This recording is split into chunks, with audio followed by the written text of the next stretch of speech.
नमस्कार दोस्तों, मैं गोपाल आपका हार्दिक स्वागत करता हूँ ओनो स्टडी के ऑफिशियल यूट्यूब चैनल पर। दोस्तों, आज हमारे साथ में साक्षी यूपीएससी की तैयारी करती है। थोड़ा सा आज उनसे जानेंगे किस तरह से वो अपनी तैयारी करती है और एक न्यू स्टूडेंट अगर अपनी तैयारी को कंटिन्यू रखना चाहता है तो किन किन रिसोर्स में गुजरना पड़ेगा। चलिए तो साक्षी बताइए, पहले अपना एक बेसिक इंट्रो दीजिए। नमस्कार, मेरा नाम साक्षी अग्रवाल है और मैं मथुरा से बिलोंग करती हूँ। मैंने अभी मैं मास्टर्स कर रही हूँ ज्योग्राफी से। मैंने अपनी ग्रेजुएशन कंप्लीट की है यूनिवर्सिटी आगरा यूनिवर्सिटी से और मेरी एलिमेंट्री एजुकेशन नवोदय जवाहर नवोदय विद्यालय से हुई है। मैडम, आपको ये यूपीएससी का ख्याल कहाँ से आया कि आपको यूपीएससी ही करना है, क्योंकि और भी सर्विस है और भी गवर्नमेंट जॉब्स हैं, आपको यूपीएससी का ख्याल कहाँ से आया? सबसे पहले यूपीएससी का ख्याल जब मैं 8th में थी तब आया था। उसके पीछे एक स्टोरी है। मतलब जब मैं नवोदय में थी हॉस्टल में, तो हम हॉस्टल के बच्चों के साथ में और वहाँ के जो वर्कर्स वगैरह होते थे उन सबके बच्चे भी रहते थे। तभी नवोदय में एक न्यू बिल्डिंग बन रही थी, तो उसमें क्या हुआ, जो एक बच्चा भी ना काम कर रहा था साथ में, तो आपने देखा कॉन्क्रीट मिक्सर मशीन होती है। हाँ, तो वो मशीन जो थी बच्चे पे गिर गई, उस बच्चा उठा, उसको ध्यान ब्लीडिंग हो रही है, उसने ध्यान नहीं दिया। ठीक है, फिर मैं उसके पास मेडिकल इंचार्ज थी। मैंने उसकी मतलब प्रॉब्लम मट्टी वगैरह की उसकी। मैंने उससे पूछा क्या पढ़ना नहीं है क्या? मेडिकल इंचार्ज थी। हाँ। तो फिर मैंने सोचा मैं पढ़ना नहीं है क्या, तो उस बच्चे का जो आंसर था उसने मुझे काफी हैरान कर दिया। उसने बोला पढ़ना तो है लेकिन रात को खाना भी है। समझे उसने डायरेक्टली क्या बोला? उसने बोला पढ़ने का मन है लेकिन खाना ज्यादा जरूरी है मेरे लिए। मतलब वो वर्क कर रही थी लड़की इसलिए क्योंकि उसे खाना भी खाना था। तो मैंने अपने सर से परेशान हो गई। मैंने सर से पूछा सर क्या हम कुछ कर सकते हैं या नहीं कर सकते? मेरे असिस्टेंट वाले सर ने कहा क्यों नहीं कर सकते, आप पढ़ाओ उसको, अपने पर्सनली लेके पढ़ा सकते, ट्यूशन वगैरह दे सकते हो। मैंने सर ऐसे नहीं, एक बच्चे में हर किसी के लिए करना हो। तब सर ने बताया कि डीएम बनिए, डीएम के पास काफी सारी पावर होती है। तब से मैं सोचा फिर सोशल वर्क करने का अथॉरिटी भी होती है लोगों को। हाँ बिल्कुल, पावर होती है, फंड वगैरह सब चीज होता है हमारे पास। इसलिए फिर 11th क्लास में आके मैंने आर्ट्स से ली क्योंकि मुझे सोचा कि इसमें जाना है आगे। आपने 8th क्लास से प्लान बना लिया था कि आपको यूपीएससी की डायरेक्शन में चलना है? हाँ, मैंने सोचा डीएम बनना है। फिर यूपीएससी वर्ड्स होता है, ये सब मुझे 11th में मालूम पड़ा। सबसे पहले आपने जब फैमिली के सामने अपना ये प्रस्ताव रखा, फैमिली का रिएक्शन क्या था कि मुझे यूपीएससी करना है? फैमिली का रिएक्शन काफी वियर्ड था क्योंकि मेरे पिताजी चाहते थे मैं डॉक्टर बनूं। तो उन्होंने कहा पीसीबी लेनी होगी आपको। अच्छा, केमिस्ट्री मैथ्स। हाँ बिल्कुल, पीसीबी बायोलॉजी डॉक्टर। बट मेरी मम्मा का भी सपना था आईएएस बनने का, वो पीसीएस क्लियर थी बट शादी की वजह से जा नहीं पाई। मम्मा ने सपोर्ट किया। आपकी मम्मा पीसीएस क्लियर कर चुकी हैं? कौन से लगभग ईयर बताइएगा थोड़ा? 1992 है आई थिंक या 4 मुझे याद नहीं है। नहीं, शादी हुई 97 थी, 97। तब फिर मम्मा ने शादी हुई फिर नहीं कर पाई। मम्मा ने कहा सपोर्ट किया कि ठीक है बात कीजिए इसको आगे। अच्छा, आपकी मॉम ऑलरेडी पीसीएस क्वालिफाई है? क्वालिफाई है बट उन्होंने ज्वाइन नहीं किया ना। अच्छा, ज्वाइन नहीं किया। तो मैडम एक चीज मैं और पूछना चाहूंगा कि आप यूपीएससी की फील्ड में कब से हैं? आपने ग्रेजुएशन किया होगा? हाँ। या 12th से आप यूपीएससी की प्रिपरेशन कर रही है ग्रेजुएशन के बाद? नहीं, ग्रेजुएशन के बाद बोल सकते हैं। 12th तक मैं 12th पर नहीं, फिर ग्रेजुएशन में मेरे पास ज्योग्राफी और पॉलिटिकल साइंस वगैरह थे तो उनको कंटिन्यू रखा, साथ में प्रिपरेशन करती रही। एक ओवरव्यू टाइम कितना हो गया मैडम आपको इस फील्ड में? 3 साल। 3 साल। तो आप थोड़ा सा मेरे को ये बताइएगा, 3 साल आपको यूपीएससी की फील्ड में हो गया है, तो आपने फिलहाल में अपनी यूपीएससी प्रिपरेशन को कहाँ तक लेकर पहुंची है? आप क्या 2021 का अटेम्प्ट देने वाली है? हाँ, देने वाली हूँ। देंगे। तो मैडम उसके लिए किस तरह की स्ट्रेटेजी है, किस तरह के आपके नोट्स हैं या फिर और भी चीजें होती हैं? आपका ऑप्शनल क्या रखा है आपने? ज्योग्राफी आपने ऑप्शनल रखा है। हाँ। अच्छा, तो आप किस तरह से थोड़ा सा अपना नोट्स का ओवरव्यू दिखा सकते हैं कि आप किस तरह से नोट्स बनाते हैं किसी भी सब्जेक्ट का? श्योर, ठीक है। मेरे नोट्स जैसे नहीं होते, मैं बुक्स में ही करती हूँ ज्यादातर। जी, तो थोड़ा सा एक बार ओवरव्यू दिखा दीजिएगा मैडम के नोट्स का, जिस तरह से मैम नोट्स बनाती है अपने। मेन मैथ पे ध्यान देना चाहिए, मुझे ऐसा लगता है। अगर ज्योग्राफी हमारे पास है, मैथ फिगर ये सब चीज होनी चाहिए सही से। पूरा मैथ है और एक मिनट मैं अपने थोड़ा सा दिखा देता हूँ। ये देखिए, वहीं रखिएगा, कोई दिक्कत नहीं, मैं यहाँ से दिखा देता हूँ। ये मैम का, ये आप लोग देख सकते हैं, ज्योग्राफी ऑप्शनल के लिए जो तैयारी करती है मैम, बाय मैप पढ़ती हैं और कोई भी चीज हो अपना उस हिसाब से अपने खुद से क्लियर करती है, ठीक है ना। और उसके बाद में देखिएगा, ये थोड़ा सा नोट्स का मैम का ओवरव्यू है। इमेजेस पिक्चर्स होना बहुत जरूरी है, इसमें सब चीज याद रहती है। और साइंस देखिएगा ये मैडम के नोट्स हैं, जिस तरह से मैम अपना प्रिपेयर करती हैं चीज़ों को, बाकायदा नोट्स के जरिए हम लोग पढ़ती हैं सारी चीज़ें, और प्लस में उनका जियोग्राफी ऑप्शनल है ये इस तरह से। अच्छा मैडम, क्या नोट्स बनाना यूपीएससी के लिए जरूरी है? थोड़ा सा इस पर भी ओवरव्यू दीजिएगा। हाँ, नोट्स बनाना काफी जरूरी है, क्योंकि आंसर राइटिंग आपको करनी है, उसकी नोट्स होना जरूरी है। लेकिन मैं जो नोट्स बनाती हूँ ना, वो थोड़े अलग बनाती हूँ। जैसे बुक में हम पढ़ते हैं, बुक में कोई टॉपिक आया ना, मैं वहीं पे एक पेज चिपका लेती हूँ, उस टॉपिक अपने हाथ से लिख के, तो बुक का साइज मेरी इतने से इतना हो जाता है। हाँ, यानी कि आप बुक्स में ही अपनी नोट्स प्रोवाइड करते हैं। क्योंकि उसमें क्या होता है, बुक्स में जो चीज लिखी है वो देख ही लेते हैं, साथ में अपनी चीज में उसमें ऐड करते जाते हैं। जैसे ये है, जैसे मैंने हैंड टू हैंड मैप चिपका ली, जैसे मुझे लगता है ऐसे ही मैं बुक में भी करती रहती हूँ, कॉपी पेस्ट। आपने बोला मैडम आंसर राइटिंग, तो साक्षी जी एक चीज मेरे को आप बताइएगा कि आंसर राइटिंग का कितना बड़ा रोल रहता है यूपीएससी के लिए? मेरे अकॉर्डिंग सबसे ज्यादा रोल जो है वो आंसर राइटिंग का ही है। कितने मार्क्स का होता है मेंस में? थोड़ा बहुत अच्छा चलिए ठीक है, उसका आप नहीं बताना चाहते कोई दिक्कत नहीं, लेकिन एक तरह से ये बताइए कि आंसर राइटिंग का किस तरह से एक साथ तैयारी करना है, या फिर मतलब प्री के लिए अलग, मेंस के लिए अलग? नहीं, मेंस को ही फोकस रखिए। मेंस फोकस होगा ना तो प्री ऑटोमेटिकली हो ही जाएगा। लेकिन जैसे आप प्री देने जा रहे हैं, उससे कुछ महीने पहले से प्री पे मेन फोकस स्टार्ट कर लीजिए। लेकिन मेन जो आपको ब्रॉड जो होना चाहिए वो मेंस को होना चाहिए।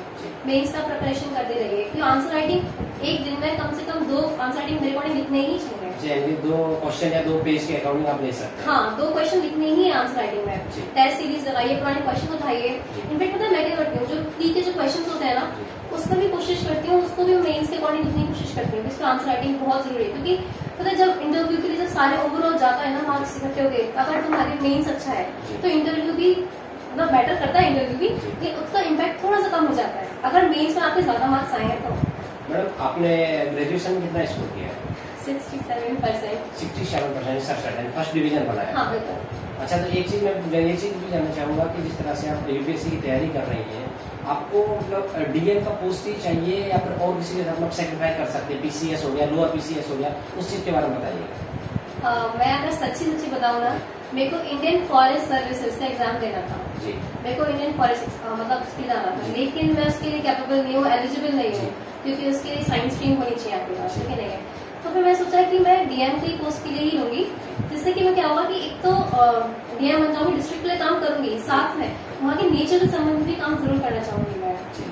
अच्छा, तो ये चीज बताइएगा कि कुछ स्टूडेंट्स जो होते हैं उनको ऑप्शनल चूज करने में काफी दिक्कत होती है, तो ऑप्शनल चूज करते हुए किन चीजों का ध्यान रखना होता है? ऑप्शनल चूज करते समय सब लोग ज्यादातर ये गाइडेंस देते हैं कि जो सबसे ज्यादा मार्क्स वाला है, स्कोरिंग सब्जेक्ट है, वो लीजिए। मेरे अकॉर्डिंग वो सब्जेक्ट जिसका कोई इंटरेस्ट हो, क्योंकि इंटरेस्ट में हम जब जिस चीज में इंटरेस्ट होता है ना, तो हम एफर्ट ज्यादा डालते हैं। जैसे मेरा ज्योग्राफी में है, तो मैं ज्योग्राफी में एफर्ट ज्यादा डालूंगी। कोई मुझसे बोलता है कि आप हिंदी से हैं, हिंदी साहित्य लीजिए ना।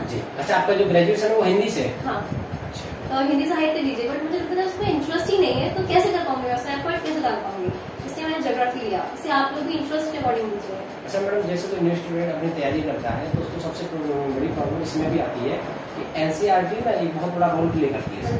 क्या एनसीईआरटी पढ़ना है, नहीं पढ़ना है? पढ़ना है तो कितना पढ़ना है? मैं अगर बेसिक आपका क्लियर है तो इतना जरूरी नहीं है, बट मेरे अकॉर्डिंग एनसीईआरटी मस्ट है, क्योंकि बेसिक कंसेप्शन चाहिए। जैसे आप पहले एनसीईआरटी को पढ़ लीजिए, थोड़ी पढ़ लीजिए नॉर्मल, ठीक है। बाकी जो मेन आपको प्रिपरेशन स्टार्ट करनी है, वो जो उसकी जो ऑलरेडी बुक्स आती है कॉम्पिटेंट बुक्स, उससे होंगी, लेकिन एनसीईआरटी का बेस के लिए बहुत ज्यादा जरूरी है। अच्छा, एक चीज मेरे को और बताइए, अगर आप डिस्ट्रिक्ट मजिस्ट्रेट बनती हैं इन फ्यूचर, भगवान करे, हमारी शुभकामनाएं आपके साथ हैं, आप डिस्ट्रिक्ट मजिस्ट्रेट बने, तो किस वर्क में एजुकेशन के लिए कुछ ऐसा स्पेशल वर्क क्या करना चाहेंगे? ओके, एजुकेशन के लिए जैसे आप सभी को पता है कि एजुकेशन सबसे पहली होती है प्राइमरी एजुकेशन, ठीक है। मैं ये जो काम मैं बचपन में काफी समय से सोचती आ रही हूँ, ये होगा कि जो प्राइमरी स्कूल्स होते हैं ना, गवर्नमेंट प्राइमरी स्कूल्स, उसमें थोड़ा सा इम्प्रूवमेंट आने की कोशिश की जाए। एक्चुअली यहाँ पे उत्तर प्रदेश के स्कूलों की कंडीशन ज्यादा खराब है अदर के बिल्कुल, तो उसमें इम्प्रूवमेंट लाया जाए, जैसे कि स्मार्ट स्टडी कराया जाए बच्चों को, जैसे रंजीत विसारे सर महाराष्ट्र में कराते हैं, बिल्कुल वैसा उत्तर प्रदेश में होना चाहिए, ठीक है। हम स्मार्ट स्टडी करा सकते हैं, उनको बहुत सी फैसिलिटीज प्रोवाइड कर सकते हैं, प्लस उनको एक स्किल डेवलप कराई जाए, बचपन से बच्चे को एक स्किल दी जाए, जिससे कि बच्चा जब बड़ा हो जाए ना, उस स्किल में माहिर हो जाए, उससे वो अनएम्प्लॉयड ना रहे कभी भी। यानी कि एक तरह से बोलते हैं अगर कोई गवर्नमेंट जॉब की तैयारी कर रहा है तो ठीक है, लेकिन प्लान बी रेडी रखना चाहिए। बिल्कुल, प्लान बी तो मस्ट है, प्लान बी जरूर होना चाहिए हमारे पास। अच्छा, यानी प्लान बी कंपलसरी होता है? हाँ, क्योंकि प्लान बी इसलिए काम आता है कि अगर जब हमें रीढ़ की हड्डी की तरह काम आता है, मेन हम दे रहे हैं यूपीएससी, अगर हम लास्ट लाइन तक नहीं हो पाए बाई चांस, फिर क्या? उसके लिए प्लान बी बहुत जरूरी है। प्लान बी के लिए हम स्टेट पीसीएस वगैरह काफी होते हैं, स्टेट पीसीएस दीजिए। बाकी इसके अलावा नेट जेआरएफ ये सब चीज होते हैं। आपने कोई स्किल डेवलप कर ली है तो आप उससे भी कर सकते हैं। अच्छा मैम, मैं एक चीज और ये पूछना चाहूंगा कि अगर आपको जैसे आप एग्जाम देती हैं 2021 वाला, आपको प्रेफरेंस भरनी होगी कि आप किस मतलब स्टेट में आप ज्वाइनिंग लेना चाहती हैं, तो क्या आप होम डिस्ट्रिक्ट को प्रेफरेंस करेंगे सबसे पहले?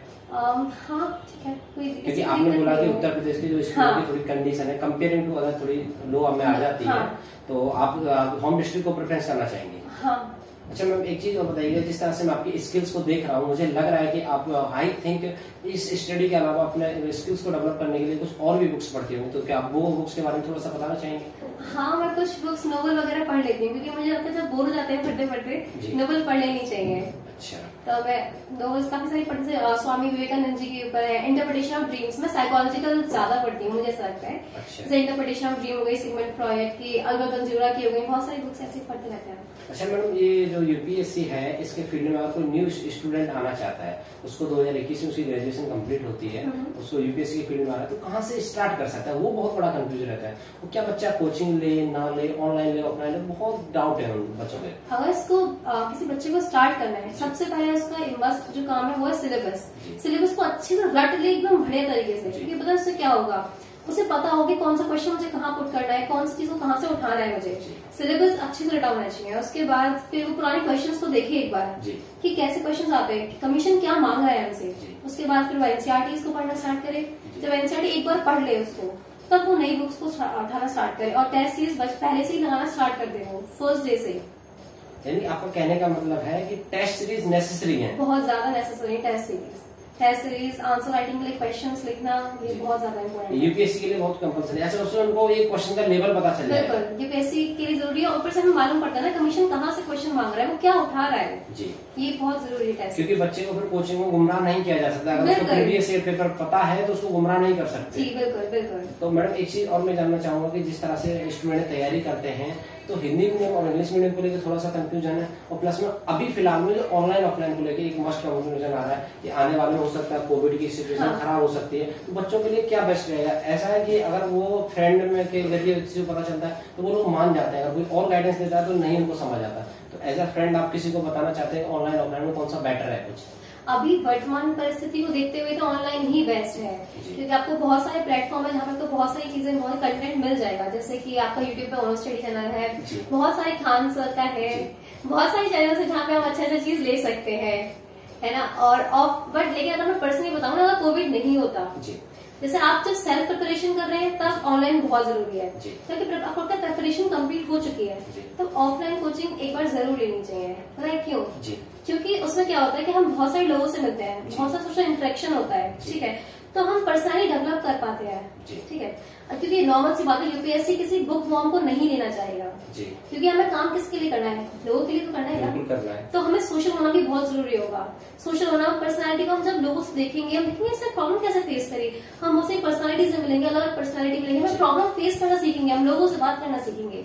सेल्फ प्रिपरेशन के लिए ऑनलाइन बेस्ट है, अभी तो वैसे भी ऑनलाइन ही बेस्ट है, अभी जो वर्तमान को देखिएगा। साक्षी मैम की स्किल्स जो दिख रही है वो इसी रीजन का कारण है कि ऑफलाइन को क्यों प्रेफरेंस दे रही है। फर्स्ट हो गया पर्सनैलिटी डेवलपमेंट, दूसरा हो गया कि आप लोगों को देखेंगे किस तरह से वो प्रॉब्लम्स को फेस कर करके चीजों को समझते हैं, उन चीजों को। और दूसरी चीज, कई सारी चीजें आप लोगों को देखने के लिए मिलेंगे, ऑफलाइन ऑफलाइन ही होता है, ऑनलाइन ऑनलाइन ही होता है। अगर आप खुद से पढ़ना चाहते हैं तो मैडम बता रही है तो आप ऑनलाइन बेस्ट है। अगर आपको स्किल्स डेवलप करना है, ऑफलाइन देखना है सारी चीजें कि किस तरह से कौन किस प्रॉब्लम को फेस करता है, और प्लस में कुछ आपसे सीनियर्स भी आते हैं वहाँ पे, उनसे भी बहुत कुछ सीनियर से और टीचर से जो सामने जो गाइडेंस मिलती है वो अलग होती है। ऑनलाइन गाइडेंस अच्छी होता है, लेकिन सामने जो बैठ के जो गाइडेंस मिलती है वो अलग ही होती है। क्योंकि आज के समय में थोड़ा सा ये कोचिंगों का जो मोटा पैसा देना होता है, हाँ, बस एक ही डिसीजन होता है उन लोगों के पास में, 2 बार करने के लिए थोड़ा फैमिली सपोर्ट नहीं कर पाते। हाँ बिल्कुल, ये तो है ही है, क्योंकि अपनी यहाँ पे कोचिंगों को बस पैसे कमाने का जरिया ज्यादा बना लिया, मुझे ऐसा पर्सनली लगता है।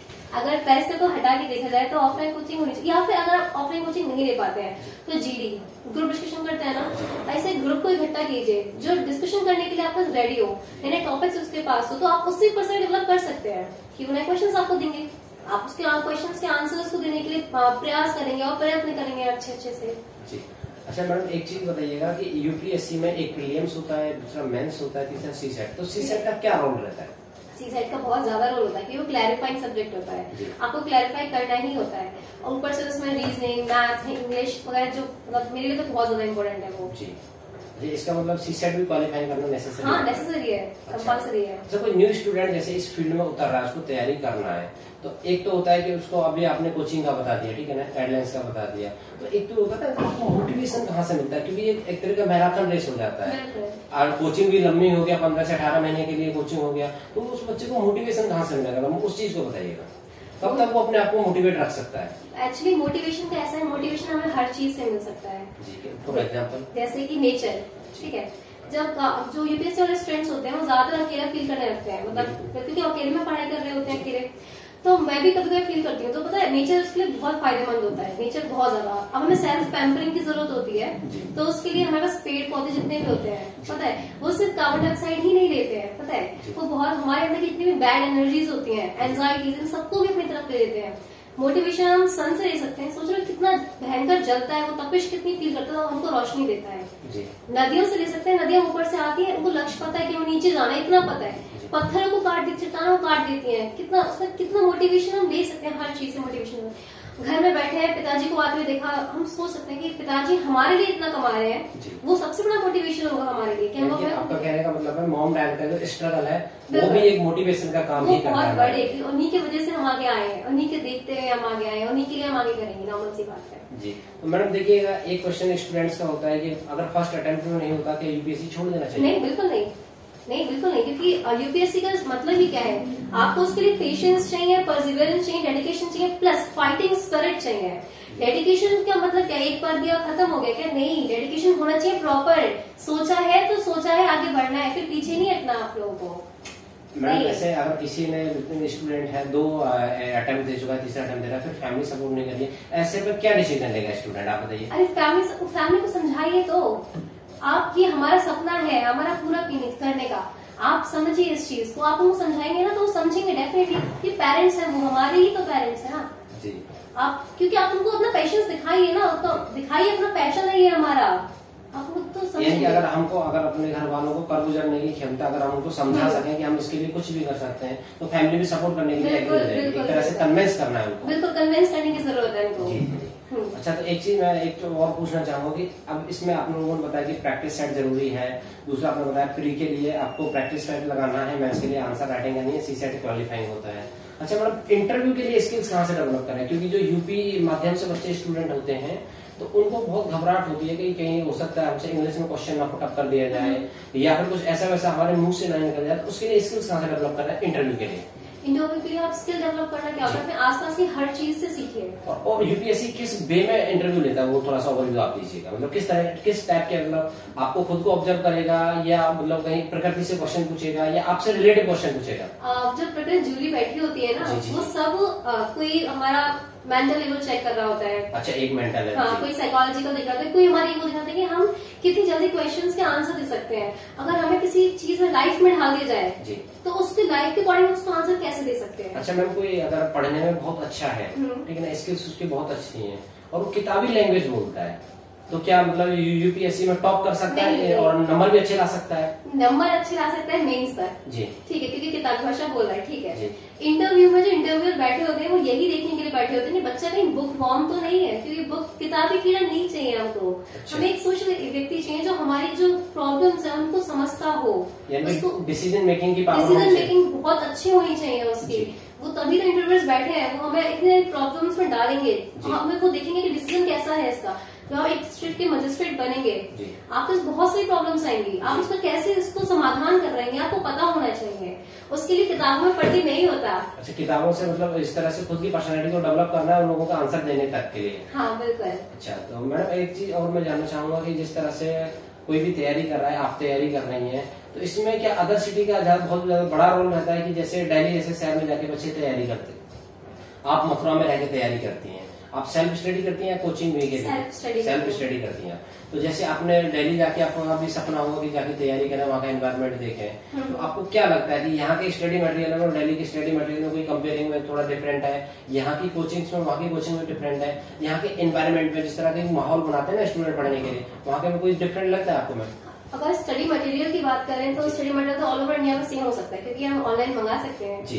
कि मथुरा में तो कोई स्टडी मटेरियल ऐसा है नहीं, लेकिन हम बाहर से ही मंगाते हैं स्टडी मटेरियल। तो रही एनवायरमेंट की बात, तो एनवायरमेंट वहां पे दिल्ली में बहुत कह सकते हैं अच्छा भी है और बुरा भी है, क्योंकि अगर आप कंपटीशन के लिए जा रहे हैं दिल्ली बढ़िया है, लेकिन ऐसा ना हो कि वो कंपटीशन ओवर हो जाए। क्योंकि कई बार ऐसा फील होता है कि हमारे साथ कंपेनियंस जो होते हैं ना, वो हमें मोटिवेट या डिमोटिवेट ज्यादा कर देते हैं, तो हम डिमोटिवेट ज्यादा ना हो जाए। हमें अपने आप पर भरोसा होना चाहिए कि हम जो कर रहे हैं सही कर रहे हैं, हमें अपनी सीधी राह में चल रहा है, हमें इधर उधर नहीं भटकना है।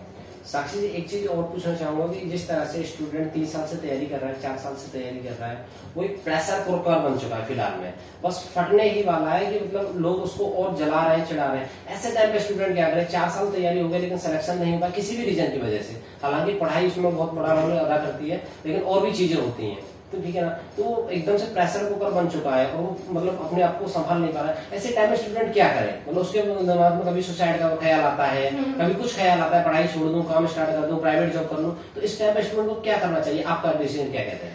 देखो, वैसे तो यूपीएससी के लिए पेशेंस मांगती है यूपीएससी। अगर आप कोई डेडिकेशन से भी कर रहे हैं तब भी पेशेंस चाहिए, लेकिन मैं अपना पर्सनल अगर बताऊं ना, ये सब जब होती है जब हमारे पास अर्निंग की थोड़ी सी कमी होने लगती है। अगर हाँ, तो हम उसके लिए अर्निंग का अगर हमारे पास है, हम पता है क्या कर सकते हैं, हम अर्निंग के लिए जैसे कि हम पढ़ाई कर ही रहे हैं, साथ में ब्लॉग चैनल चला सकते हैं, अगर यूट्यूब पे चलाना चाहे तो हम, उससे अर्निंग हो जाती है, तो उससे हमें एक सेटिस्फेक्शन रहता है कि भाई ये तो कर ही रहा हूँ साथ में, ये हो ही रहा है, यानी फाइनेंशियल सपोर्ट मिलता रहेगा तो हाँ, डिमोटिवेट बिल्कुल नहीं होंगे।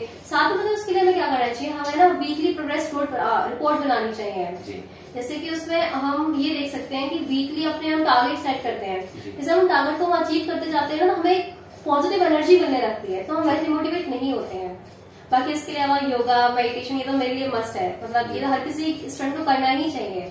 एक स्टूडेंट का अगर मंथली बजट की बात करें, एक एवरेज बजट मैं लगभग पूछना चाह रहा हूँ, तो कितने में एक स्टूडेंट अपना एक मंथ का सर्वाइव कर सकता है, बुक्स को लेके, खाने पीने को, उस टाइप में? अगर दिल्ली में रह रहे हैं या फिर नॉर्मली कहीं पे?